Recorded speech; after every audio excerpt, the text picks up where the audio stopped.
It started with what looked like static. Little anomalies, no bigger than pinpricks, flickering in the lab's containment field. Dr. Ava Carter watched the readout as a thin purple crackled line danced across the console. She stared for a moment, puzzled.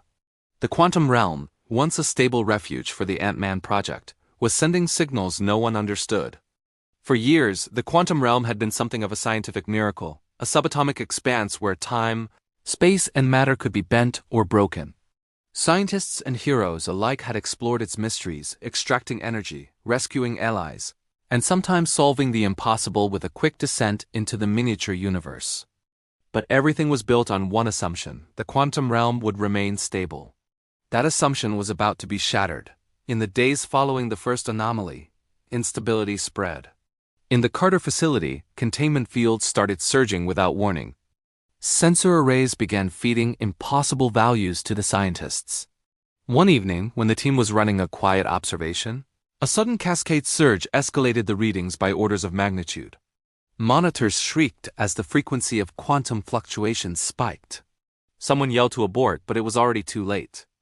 A beam of churning energy lanced out of the containment ring, fracturing a chunk of experimental equipment. That was the last straw.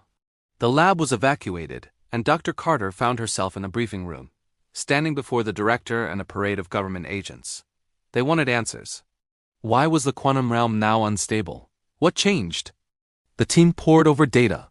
They theorized that years of incursions, shrinking technology, time heists, and repeated manipulation of its natural laws had left the fabric of the realm twisted and thin.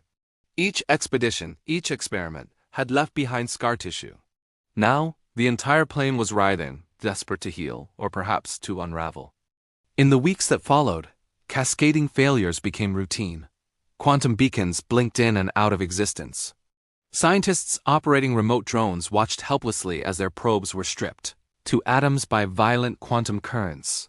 Dr. Carter realized that ripples from the realm were starting to affect their own world. Laboratory clocks ran at odd speeds, and metallic objects would momentarily appear denser, as if they'd adopted the realm's fluid physics. One researcher's watch compressed itself into a solid cube of metal, yet somehow showed the correct time inside. It didn't stop there. Reports came in from remote locations: Black Forest, Nevada Desert, the mountains outside Tokyo, anywhere there'd been a quantum gate. Anomalous weather, gravity spikes, and flashes of hallucination plagued the technicians stationed nearby.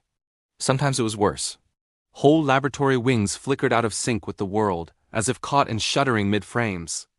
Meanwhile, organizations that relied on quantum technology found themselves at the verge of crisis.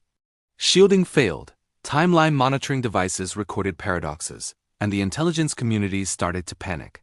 The world's most advanced tech, powered by the quantum realm, now posed an existential risk. Ava Carter and her team convened. The conclusion was inescapable: the realm was destabilizing because of human interference. Every time they had dipped into it, they had left behind entropy unseen, but now collected and dangerous. But there was a new, even greater fear. Unchecked, the realm's instability would leak into ordinary reality, threatening not just research but the very fabric of existence. Carter described it as micro-black holes blooming in the carpet. If left alone, these might merge, tear apart molecules, or even allow more dangerous things to slip across the creatures and entities theorized to live in the folds of the quantum realm itself. It was now a race. The team needed to find a way to restore the realm's natural order, or at least prevent a total quantum breach. Restoring order meant going back, entering the realm one final time, deliberately folding the wounds they had torn open, perhaps at great personal risk.